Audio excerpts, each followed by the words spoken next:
Welcome back to r/JustNoHOA, where people share stories about their crazy homeowner associations that make us feel better about not living in an HOA. And in case you are new around here, please don't forget to subscribe to the channel to join our awesome community. Without any further ado, let's dive right into the stories. And the first one was an answer to the question, what is your worst experience with a homeowners association?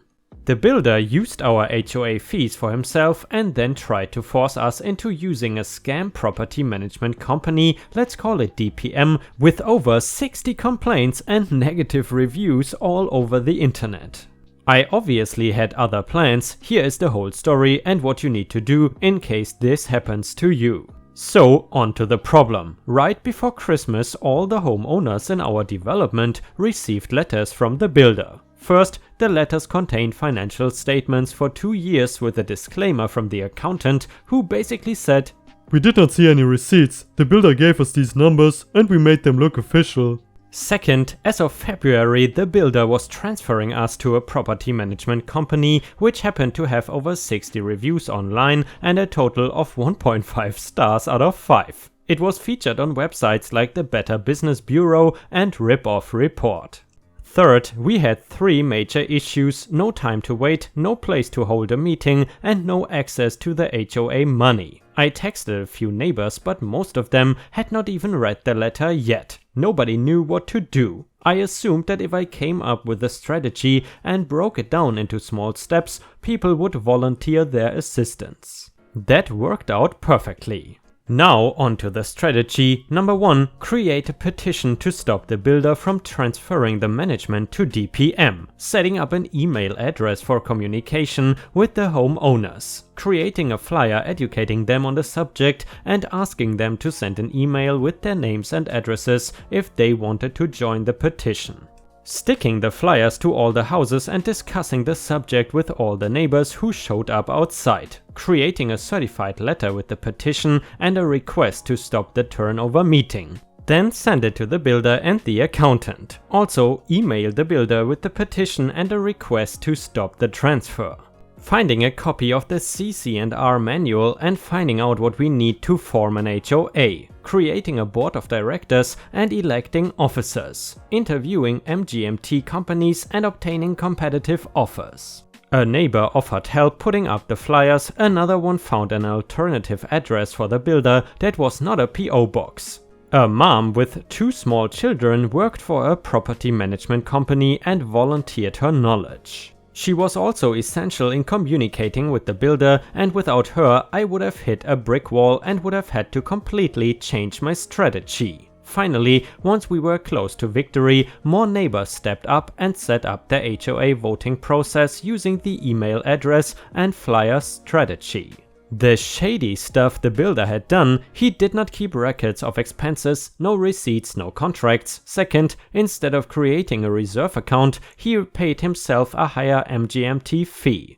3. He did not turn over the HOA to the homeowners within the time period required by law and just kept collecting the fees himself. In addition, he also didn't provide proper snow removal services. The homeowners had to take the matter into their own hands after the snow removal guy said he was not being paid for anything. He was just removing the snow as a favor to the builder. Moreover, tried to transfer our MGMT to a company known for giving kickbacks to the builders to get their business, but providing horrible service and increasing their MGMT fees often. Number 6, signing a contract with another MGMT company despite his promise to let the HOA board take bids. Number 7, signing a contract with another property management MGMT company without explaining the real situation to them. I had to send a mean email to the builder and to the new management company requesting that they cancel the contract before the effective date. We were ready to escalate to the Real Estate Finance Bureau, Office of the Attorney General. In addition, the builder refused to turn over any recent documents or receipts to the HOA. At present, we have a board of directors of the HOA and a completely different management company, and so far everything's been going great. The gossip: the builder paid $500 to DPM to hold a meeting with us and get our okays versus just handing them over the control. And I suppose DPM means Department Management or something? I'm not sure. In case you know, please let us know in the comments. DPM cashed the check and never set up a meeting. They ceased any communication with the builder and did not bother to return any of our paperwork back.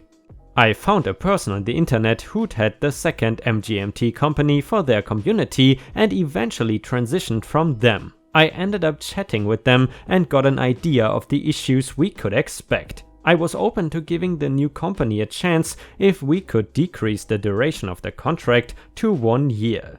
After all, I knew what we could expect from them and integrate it in the contract. The builder really didn't want to sign the contract with the second MGMT company, but they told him it was the only way that they would host a meeting. Initially, they could not figure out why he was so reluctant. And guys, interestingly enough, this story was posted by a person in New York City. And to be honest, so far, most of the HOA horror stories we have read are either from California or Florida. I would really love to know why in these places HOAs are more common than in the rest of the United States. At least that's what I noticed. In addition guys, if you have watched until here, I would be really happy if you could post some star emojis in the comments and also like the video if you want to support me. Your support is absolutely essential and thank you so much for doing it. The next one is a fantastic HOA story. It is titled The $1 Million HOA Scandal. It started with the misplaced flower pots. Soon after John Fremont arrived in Goodview Villa Homes, a community for older adults in a Kansas City suburb, the homeowner association disputed the placement of his satellite dish. It cited him for parking cars in his driveway overnight and placing a St. Francis statue in a flower bed. He was later written up for a dead cat in a window well, which Mr. Freeman suspects was planted by a neighborhood enemy. Things went downhill from there. After he installed a decorative shine-high wall around a plant bed on the side of his house, saying it would enhance the curb appeal, the HOA ordered him to remove it because it had not been approved by an architectural review committee. Mr. Freeman said he actually had the needed approval. Check the rules. 7 years after he moved in, the HOA and Mr. Freeman are still fighting over the decorative wall in court with no end in sight. The dispute has consumed nearly $1 million in legal fees, the most expensive active HOA case of this type in the country, according to experts keeping track of such things. Am I throwing away a lot of good money? Mr. Freeman, a retired owner of an architectural consulting business, asked rhetorically. I have to do the right thing, and this is the right thing. HOAs collect monthly fees from residents to help take care of maintenance and other upkeep. Their approach to enforcing community rules, especially on seemingly petty matters, can spur philosophical standoffs that the principals see as a battle of order versus chaos, freedom versus oppression. Mr. Freeman said he did not receive anything in writing saying he could not build a decorative wall and that he decided to go to the Met to protect his right to do it. It is standing up for my constitutional rights, he said. He called the HOA board a dictatorship that polices residents for any infraction of its 50 pages of covenants, conditions and restrictions. Board member and some residents said that they are the victim of a rogue neighbor. We would just like for this to go away, said Bob Collins, 77, a retired machinery executive. The guy just didn't comply with the rules like the rest of us have. Niels Mortensen, the current HOA president, said the association has to enforce its rules. The minute you start saying, oh well, that's not a big deal, then before you know it, nothing is a big deal, Mr. Mortensen said. I view this as a test case. Either our declarations are enforceable or they are not. Another contingent of residents supports Mr. Freeman, asserting they have been mistreated by the HOA board. They have bullied for so long, so many of the residents, said Coney Morris, 66, whose complaints include the association not allowing a decorative bench in her front yard. Mr. Freeman and the Homeowner Association have each spent hundreds of thousands of dollars in legal fees on the wall dispute. Every now and then, someone comes along in the HOA membership who wants to bug the system, said Larry Sabo, president of HOA Member Services LLC, a Los Angeles-based resource guide for associations. Mr. Freeman, 66, said he was not looking for trouble when he moved back from Iowa to his boyhood home of Kansas City in 2012. He liked the look and location of Goodview Villa, where the HOA handled tasks like lawn maintenance for the mostly retired residents of its 153 well-tended homes. Mr. Freeman was given a list of the HOA rules at the closing and initialed it, but said he did not realize what it was. While still unpacking in his 3-bedroom home, Mr. Freeman said he got a phone call from an HOA manager that he was in violation of several rules. Leaving his vehicles parked in the driveway overnight instead of inside the garage, and improperly putting a St. Francis statue out front and ceramic flower pots on the driveway. He argued that the decorations were temporarily in the wrong place as part of his move, and the garage was full of his belongings waiting to go inside. When he installed a satellite dish next to his home in the backyard, the HOA advised him it had to be in the middle of the yard, he said. Mr. Freeman refused to move it, arguing the placement of the dishes falls under federal control. An attorney for the developer issued a warning the HOA would sue to make him comply. Your non-compliance with the covenants leaves negative impressions with prospective purchasers, lawyer Michael White wrote in a July 2012 letter. Mr. Freeman responded by hiring an attorney of his own. The board dropped the demand after it was advised by the Federal Communications Commission that the HOA had no jurisdiction over satellite dishes. By December, a new HOA board decided to waive fines of about $3,500 for Mr. Freeman's violations, said Don Blem, its president then. We wanted to start off on a clean slate, said Mr. Blem, 73, a retired telecommunications manager. The fight instead just got more vicious. Some months later, Mr. Blem was notified by a neighbor that Mr. Freeman had begun construction of a low, roughly 70-foot long faux stone wall wrapping around an area planted with flowers and shrubs on one side of his house. The HOA ordered Mr. Freeman to take it down. Mr. Freeman retained a second attorney to file suit in State District Court in Olathe. The HOA filed a counterclaim.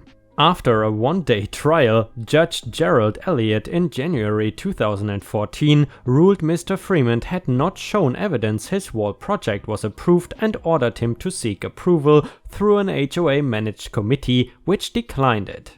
Courts have generally supported the idea that HOA rules are enforceable contracts as long as they are applied fairly and don't abridge civil rights. I was like, are you kidding me? Mr. Freeman said. The stupidity of this whole thing amazed me. Mr. Freeman, who, like his neighbors, pays monthly fees of $185 to the HOA, retained a third attorney who filed motions alleging the association and its committee had acted in bad faith because they had not treated Mr. Freeman the same as other homeowners. The judge denied the motions, and Mr. Freeman appealed to the Kansas Court of Appeals, which in 2016 sent the case back to the lower court for a new hearing on the issue of what constituted good faith. The case dragged into 2017 as Mr. Freeman's lawyer, Eldon J. Shields, asked the HOA to document every landscaping project at Goodview Villa since the subdivision opened in 2006. In reviewing the more than 4,000 pages of documents, Mr. Shields said he discovered dozens of other landscaping walls in the subdivision with approval.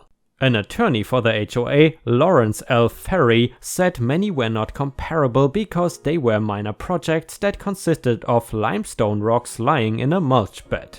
A new judge, Rhonda Mason, ruled last year that Mr. Freeman had been dealt with unfairly, but also failed to obtain approval for the wall and ordered him to pay a $25,000 fine to the HOA. The HOA appealed, and Mr. Freeman said he plans to as well. As of October, HOA records show it has spent a total of $388,000 on the case, with $35,000 more budgeted for 2019, while people familiar with the matter said Mr. Freeman has spent about $400,000. That is close to the market value of his home. And guys, from what I could tell, there have been no further updates to this story, so that means the legal battle still continues, and in case I find any further updates, I will of course keep you posted. And the next one is titled Dog Owner, Dog Sitter, Dog Lover. In my very first condo building, one of the other residents did not like me. Most people also didn't like her, but she was a lawyer, she told everyone. I knew she was just starting law school, so they deferred to her. She somehow convinced them that they did not need to do the 2 things required for association meetings per the laws in my area, sent a notice of the meeting date, time and location to all owners at the address the association has for them by mail, and post a notice of the same in public areas of the building that all owners can access, both at least 21 days in advance. And held an association meeting that specifically excluded me and 2 other owners using this tactic. Keep in mind, this was an 8-unit building, so excluding 3 units from representation meant that they did not have a 2/3 67% vote required for many things. During that association meeting, they passed 3 rules, 2 of which were completely bunk because they were amendments to the bylaws which required a paper ballot mailed, which at least 2/3 of owners agreed to. Number 1, any owner who did not park their car in their designated parking spot at least 3 nights a week forfeited the use of that parking space to the association to assign or use as they saw fit. Parking spots were limited common elements, and any amendment to their use constituted a change to the bylaws. I and 1 other owner did not own cars, but occasionally let friends park in our spaces, and the car owners wanted our spaces for guests of their own. To best accomplish this, resident use spaces could only be used by a car the owner notified the association they possessed with the license plate and VIN and proof of ownership by a resident at least 2 weeks prior to that car parking in the space. Guests could not use resident spaces, nor could owners for rental cars. Yeah. Number 2, no one could consume alcohol on the premises within plain view of other residents. This was precipitated by an uber-Christian owner who kept us heathens out of the association meeting. Everyone thought this meant in just the common spaces, but they were wrong. Banning having a beer in our backyard was bad enough, but this owner meant if she could see you at all. So I ended up being the first one rung up about it. Since I did not even know the rule had passed, minutes and vote results were also not mailed as required by law, she had our management company blowing up my phone on a Friday evening about having a beer on my private balcony. She could see me from the parking lot that was in plain view of other residents, and I needed to stop. But wait, there's more. A neighbor on the first floor was sitting on her couch having a glass of wine when Mrs. Perfect walked up to the main door of the building. Her blinds were open. That violates the rule. She either has to close her blinds or stop drinking inside her own home. Edit, and I don't know how I forgot this before, the woman who was hassled for drinking wine in her own living room was an ordained minister. And I don't mean online just to marry your friends, not necessary in DC. For $30 to the city, anyone can perform a wedding, and for $0 beyond the cost of a marriage license, you can self-certify a marriage if both parties are over 21 and sign the proper paperwork. In an actual physical local church, one with a pretty conservative bent. I attended her wedding in her church. They ain't progressive, in a weird stroke of it's a small world. She got engaged to a fairly close co-worker of mine just a few months after we both moved into the building. They actually met before either of us moved into the building and did not know that we had this weird connection until after they were engaged. When I walked out my door to see my co-worker standing in the front yard and said, "What the hell are you doing here?" And she is being heckled for having a glass of wine with her husband on a Friday evening in her own living room. Number 3. The building was sold as pet friendly with no restrictions. The lawyer neighbor moved in a big poorly mannered dog just before said association meeting where they excluded several of us. She then proposed to ban all pets, even down to a goldfish in a bowl, except those already in the building. The allowance of pets was actually written into the bylaws, unusual but it does happen, so again violating the bylaws except for her own benefit. I was in the process to adopt a dog at that time, appropriate to a small condo and less than 1/3 the size of hers, and I only found out about the bylaw change when I asked the management company for a letter stating that dogs were allowed to present to the rescue. Thankfully, all this was resolved pretty quickly when the 3 of us who were excluded from the meeting and a 4th who objected to most of the rule changes paid. Payment is necessary unless there is a good reason for them to do work pro bono, a lawyer friend of mine to write a simple letter asking for proof the meeting and bylaw changes had been properly conducted.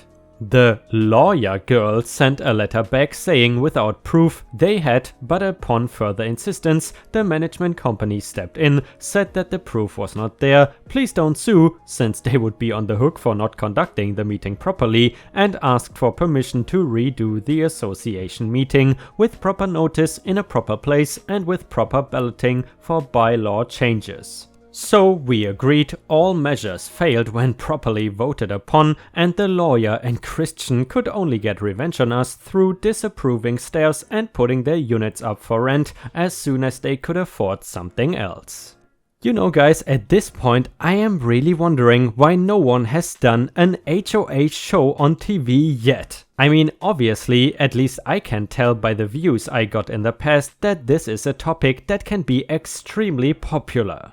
But then again, maybe I am in the wrong here and you know any TV HOA shows. Let me know in the comments if you have ever seen any documentaries or TV shows about HOA dramas.